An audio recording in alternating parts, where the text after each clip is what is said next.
नमस्कार, मैं छत्तीसगढ़ अखबार के YouTube चैनल इंडिया आजकल के स्टूडियो से सुनील कुमार आज एक बड़े ही रहस्यमय रिश्ते के बारे में आपसे बात करने यहाँ आया हूँ। एक कोई टीवी सीरियल है या फिल्म है, मैं देखता नहीं हूँ इसलिए मुझको ठीक से याद नहीं है क्या है। उसका नाम है ये रिश्ता क्या कहलाता है। ऐसा कुछ आपने देखा होगा, आप लोग ज़्यादा देखते होंगे सीरियल या फिल्म। ये रिश्ता क्या कहलाता है। मेरे मन में ये सवाल, मेरे ही मन में नहीं उठता है, पूरे हिंदुस्तान के मन में ये सवाल उठता है, ये रिश्ता क्या कहलाता है। राजनीति में जिनकी दिलचस्पी है उनके मन में और ज़्यादा उठता है ये। एक वक्त का जनसंघ और आरएसएस, उनके बीच का ये रिश्ता क्या कहलाता था। 1980 के बाद से भाजपा है, तो भाजपा और आरएसएस का ये रिश्ता क्या कहलाता है। थोड़ा हैरान भी होता हूँ मैं। आपको ध्यान होगा कि जब जनता पार्टी की सरकार बनी थी 1977 में, तो हर पार्टियां उसमें घुल गई थी। अपनी मूल पार्टी को उन्होंने विलीन कर दिया था जनता पार्टी में, जिसमें जनसंघ भी था, बहुत सारे समाजवादी लोग भी थे। उस समय बात उठी थी जब जनता पार्टी के मंत्री कुछ एक आरएसएस के प्रोग्राम में जाते थे, तो ये बात उठी थी कि क्या जनता पार्टी के मंत्रियों को आरएसएस के कार्यक्रम में जाना चाहिए, और आरएसएस से जनसंघ के रास्ते आकर जनता पार्टी की सरकार में मंत्री बनने वाले लोग और जनता पार्टी के भीतर जो जनसंघ के नेता थे, उनके बीच ये बात थी कि इससे राजनीति का क्या लेना देना है। आरएसएस तो एक सांस्कृतिक संगठन है, हमारी आस्था है, हमारी मातृ संस्था है, तो हम तो जाएंगे वहाँ पे। इस बात को लेकर बड़ी तनातनी चली थी। उस वक्त भी लोगों को लगता था कि ये रिश्ता क्या कहलाता है। उसके बाद की भी बात है। मैं थोड़ा राजनीतिक रूप से देखता हूँ तो भाजपा के जितने संगठन मुझको दिखते हैं, देश का, किसी प्रदेश का, उसमें भी देखता है कुछ एक ऐसे ओहदे हैं भाजपा के संगठन में जिसमें आरएसएस से ही लोग आते हैं।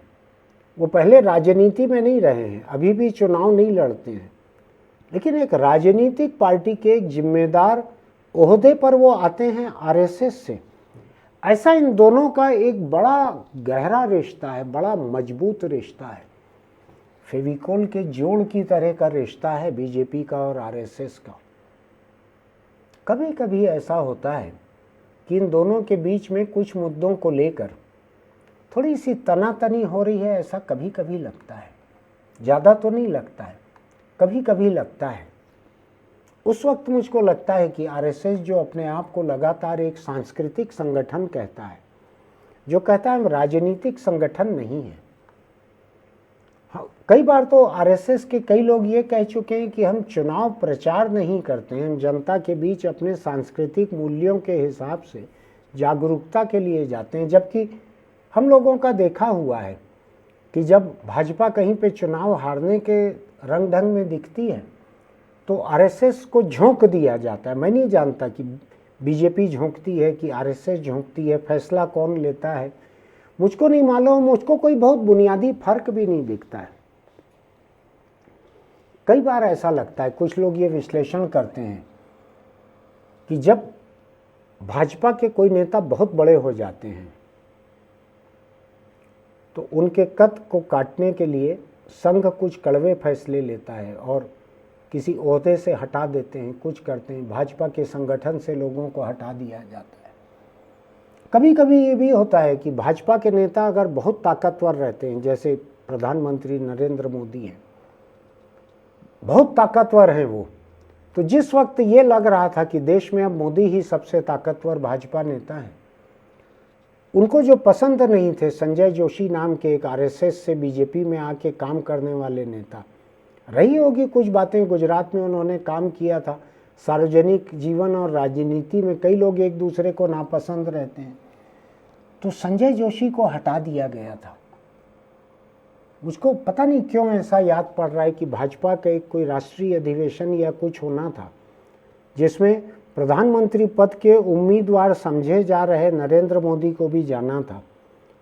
उस वक्त कोई चर्चा थी कि मोदी ने ऐसी शर्त रखी थी कि संजय जोशी जब तक बने रहेंगे वो पार्टी के राष्ट्रीय अधिवेशन में नहीं आएंगे, तो हटाया गया था संजय जोशी को। मुझको नहीं मालूम संजय जोशी आज कहाँ हैं, विलीन हो गए हैं कहीं, कोई नाम लेवा मुझको दिखता नहीं है उनका। तो ये आरएसएस और बीजेपी के भीतर समय समय पर ऐसा चलता है। कई लोगों को जब उम्मीदवार बनाया जाता है विधानसभा चुनाव में, लोकसभा चुनाव में, कुछ लोगों के बारे में कहा जाता है संघ के कोटे के हैं। मुझको नहीं मालूम है कि संघ का कोई ऐसा कोटा रहता है बीजेपी की लिस्ट में कि 5% लोग आपके कहे हुए रहेंगे, या क्यों ऐसा होता है, कैसे तय होता है, मुझको नहीं मालूम है। मेरे लिए रहस्यमय है ये। मुझको ये भी पता नहीं रहता भाजपा और संघ के बीच औपचारिक रूप से कब, कहाँ, कैसे बातचीत होती है, क्या होता है। लेकिन कभी कभी ऐसा लगता है मुझको कि जैसे आज मोहन भागवत, आरएसएस में शायद सरसंघ चालक कहते हैं, मुझको ठीक से याद नहीं है, गलती हो तो माफ़ कीजिएगा, सरसंघ चालक हैं शायद आरएसएस के मोहन भागवत। कभी कभी उनकी बातों से ऐसा लगता है कि वो कुछ तिरछे तिरछे इशारे कर रहे हैं भाजपा के कुछ नेताओं के खिलाफ, ऐसा लगता है। सीधा सीधा नाम लेकर नहीं बोलते वो। उनकी मुस्कुराहट भी बड़ी गजब की रहती है, बड़ी नीचे तक आई हुई सफ़ेद मूछें रहती है। तो मैं कभी कभी समझ भी नहीं पाता हूँ उनकी मुस्कुराहट में व्यंग्य कब आ रहा है और कब बहुत मासूम है मुस्कुराहट में, उतना फ़र्क नहीं कर पाता हूँ। मेरी समझने की ताकत कम है उनको। अभी कुछ अर्सा पहले आपको याद होगा 22 मई को इंडियन एक्सप्रेस की एक जर्नलिस्ट हैं लिज मैथ्यू, केरल की हैं ये। इन्होंने भाजपा के राष्ट्रीय अध्यक्ष जेपी नड्डा को इंटरव्यू किया था। उस इंटरव्यू में पूरा इंटरव्यू छापा था और उसका कोई खंडन नहीं हुआ 22 मई से लेके अभी तक। अभी क्या हो गया है, अभी अब तो 22 जुलाई भी पार हो चुकी है, कोई खंडन नहीं आया है उसका। शायद रिकॉर्डेड रहा होगा इंटरव्यू, नड्डा ने सोच समझ के कहा होगा। आरएसएस से बीजेपी के संबंधों के बारे में जब पूछा लिज मैथ्यू ने उनको, इंडियन एक्सप्रेस की जर्नलिस्ट, कि अटल बिहारी वाजपेयी के समय से लेके अभी तक आरएसएस और भाजपा के संबंध कैसे बदले हैं, क्या है, इस तरह का कुछ सवाल था।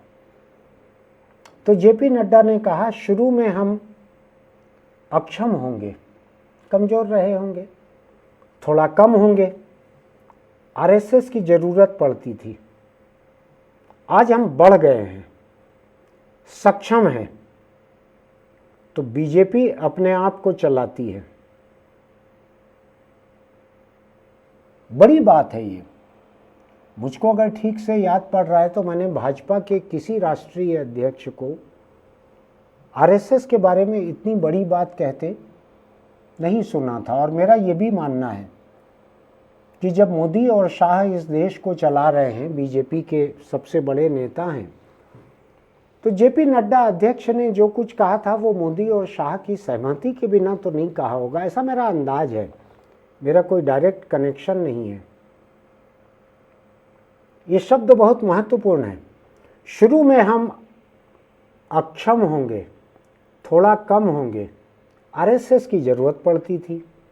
आज हम बढ़ गए हैं, सक्षम हैं, तो बीजेपी अपने आप को चलाती है। यानी इनके शब्द जो हैं ऐसा एक कहते हैं, पहले आरएसएस बीजेपी को चलाती थी, शायद ऐसा बिना कहे जो एक अर्थ निकलता है, इन्फरेंस जो मैं ड्रॉ कर रहा हूँ उनकी बात का। अब बीजेपी अपने आप को चलाती है, ये शब्द है उनके, हिंदी में लिखा हुआ है इंडियन एक्सप्रेस के वेबसाइट पे।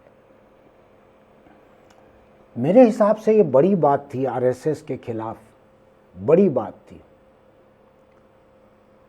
जब चुनाव के नतीजे निकले, लोकसभा चुनाव के, तो आपको ध्यान होगा उसके बाद किसी एक मंच से, माइक से, किसी कार्यक्रम में मोहन भागवत ने कहा कि अहंकार बढ़ गया था, अहंकार हो गया था, अहंकार में थे लोग। ये नतीजे जो हैं ये अहंकार की वजह से सामने आए हैं। ये बात उन्होंने चुनावी नतीजों के बाद जल्द ही कह दी थी, जब ये चर्चा हो रही थी कि क्या मोदी का जादू कम हो रहा है। हालांकि मोदी सबसे बड़ी पार्टी अपनी पार्टी को लेके आए थे, सरकार अपने दम पे नहीं बना पाए वो, लेकिन तीसरी बार उन्होंने साथियों को लेकर सरकार भी बना ली। लेकिन फिर भी ऐसा माना गया कि उनका जादू कम हुआ है। तो मोहन भागवत ने इशारा किया, कई तरह का इशारा किया। उन्होंने कहा कि अहंकार की वजह से हुआ है, अहंकार नहीं होना चाहिए था। इस तरह की बातें उन्होंने कही। इसके बाद क्या हुआ, ये मुझको लगता है कि सार्वजनिक रूप से ऐसे बयान देकर मोहन भागवत ने बीजेपी से आरएसएस की नाराज़गी भी बताई और ये भी बताया कि भाजपा का ये जो चुनावी हाल हुआ है कि उसकी सीटें इतनी गिर गई हैं, इतनी जगहों पे हार गई है। तो मुझको लगता है कि ये सार्वजनिक टिप्पणी जो थी, ये एक आईना दिखाने के लिए भी थी, मोदी को, बीजेपी को एक आईना दिखाने के लिए भी थी कि अहंकार का नतीजा है ये। मैं नहीं जानता अहंकार का नतीजा है कि नहीं, क्योंकि हिंदुस्तान में वोटों की गिनती में ये पता नहीं लगता कि अहंकार की वजह से कितने लोग हारे, या भ्रष्टाचार की वजह से कितने लोग हारे, या कुनबा परस्ती से कितने हारे। हमारे यहाँ कोई जरिया नहीं है वजह लिखने का। अगर रहता विशेष टिप्पणी लिखें वोटर तो पता लगता। जब मोहन भागवत ने ये कहा, उसके बाद एक और बात आई। मोदी ने एक बयान दिया। मोदी ने कहा, शायद 14 मई को वाराणसी में उन्होंने कहा था, उन्होंने कहा कि पहले जब तक माँ जिंदा थी मुझे लगता था कि शायद मेरा जन्म बायोलॉजिकली हुआ है, जैविक रूप से देह से पैदा हुआ हूँ मैं। माँ के जाने के बाद अब मैं कन्विंस हो चुका हूँ, यानी मुझको पक्का भरोसा हो गया है कि परमात्मा ने मुझे भेजा है। मोदी ने कहा ये ऊर्जा मुझको बायोलॉजिकल शरीर से नहीं मिली है। उन्होंने कहा मैं तो एक माध्यम हूँ, एक औजार हूँ मैं तो, और इसलिए मैं मानता हूँ कि जब भी कुछ करता हूँ तो मैं मानता हूँ कि शायद ईश्वर मुझसे करवाना चाहता है। मोदी की इस बात को लेकर बड़ा मखौल भी उनका हुआ सोशल मीडिया पर। मैं किसी की बातों को लेकर ऐसा मखौल तब तक नहीं करता जब तक कि उसका सार्वजनिक जीवन पे कोई असर ना पड़ता हो। मुझको नहीं लगता कि मोदी की इन बातों का कोई असर मान के उनके मंदिर बनने चालू हो गए होंगे कि ये परमात्मा के भेजे हुए हैं। लेकिन हुआ ये इसके बाद मोहन भागवत का एक बयान आया, झारखंड में कहा उन्होंने, झारखंड के बिष्णुपुर में। दिलचस्प बयान है, इसका वीडियो मैंने देखा है, झूठा नहीं है। उन्होंने कहा मनुष्य की भूख है जो वह सुपरमैन, अलौकिक, अतिमानव, देव, देवता और भगवान बनना चाहता है। और भी उन्होंने कहा कुछ उन्होंने थोड़ा रुक के कहा, शब्दों को दोहरा कर कहा। फिर वो जब भगवान बन जाएं तो फिर वो विश्व रूप धारण करना चाहते हैं, ऐसा कई तरह का।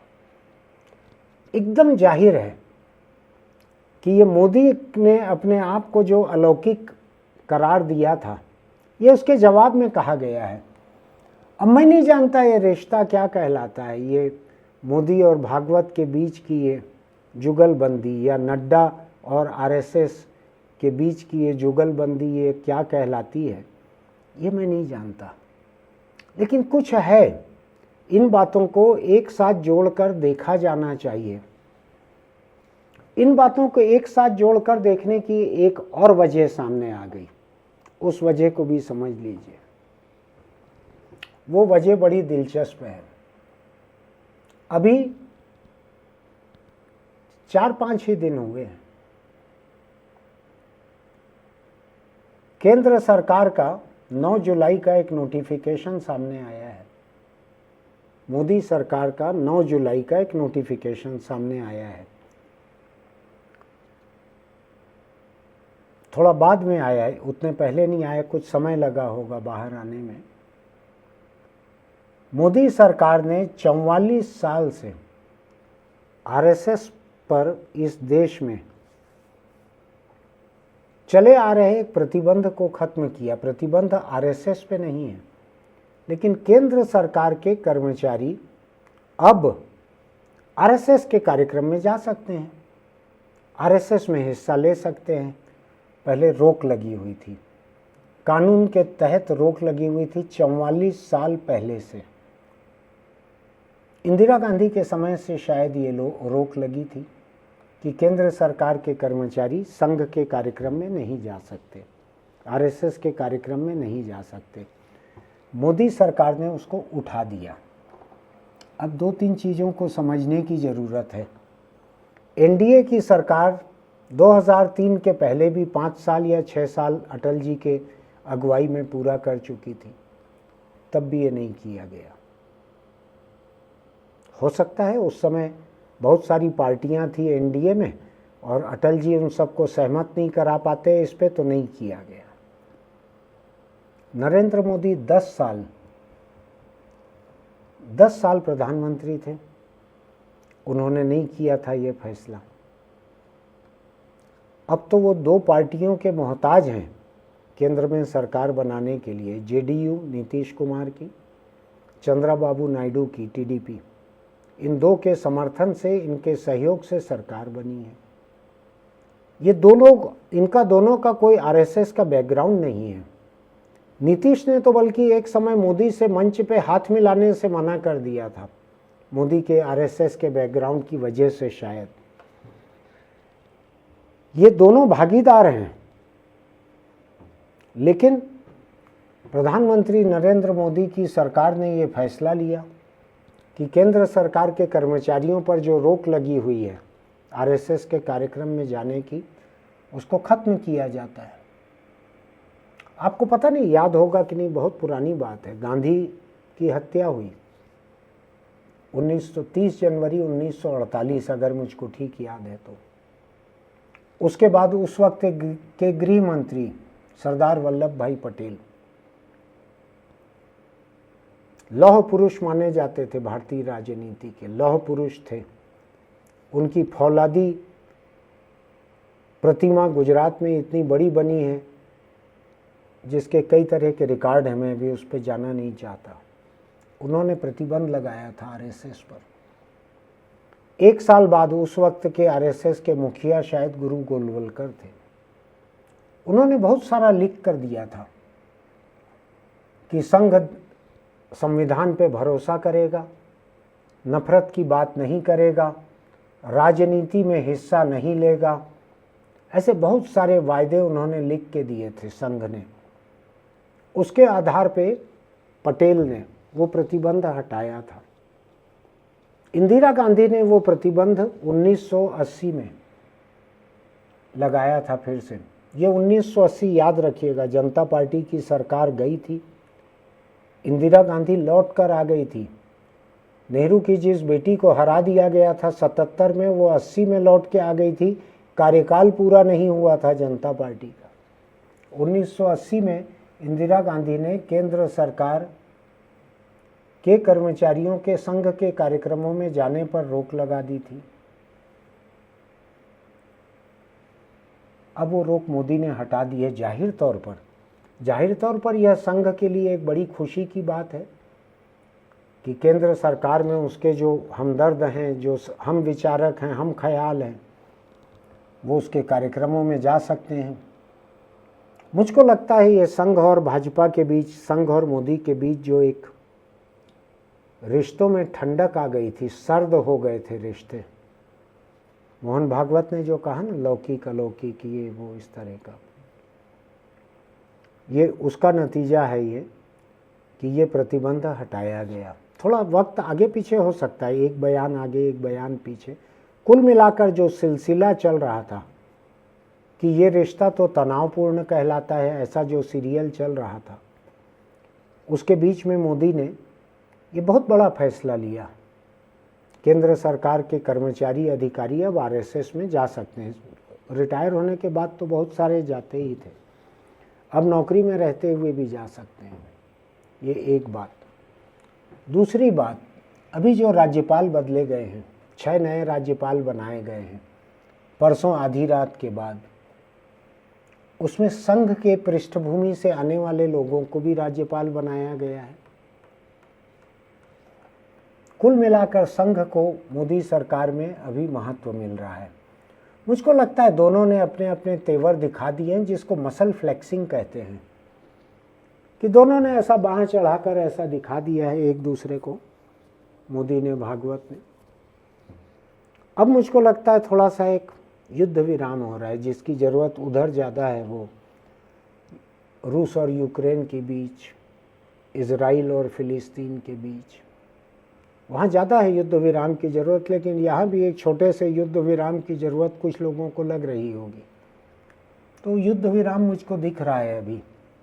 मुझको लग रहा है कि अभी मोहन भागवत जो हैं, अगला तंज कसने के पहले किसी अगली वजह का इंतज़ार करेंगे, ऐसा मुझको लग रहा है। ये कतरा कतरा बातें हैं, टुकड़ा टुकड़ा बातें हैं। आप सोच के देखिएगा इस बारे में। राजनीति में, आरएसएस में अगर आपकी दिलचस्पी होगी तो मेरी बड़ी दिलचस्पी है, मैं बारीकी से देखता हूँ चीज़ों को। तो मुझको लग रहा है कि ये पिछले कुछ समय से जो चले आ रहा था ये रिश्ता, उतार चढ़ाव आते रहते हैं रिश्ते में। मुझको ध्यान है कि पति को अगर पत्नी से कुछ गहने चाहिए गिरवी रखने के लिए, तो 2-3 दिन खाने की तारीफ़ करेगा, घर जाकर कहेगा कि चलो डोसा खिला के लाता हूँ कॉफ़ी हाउस से।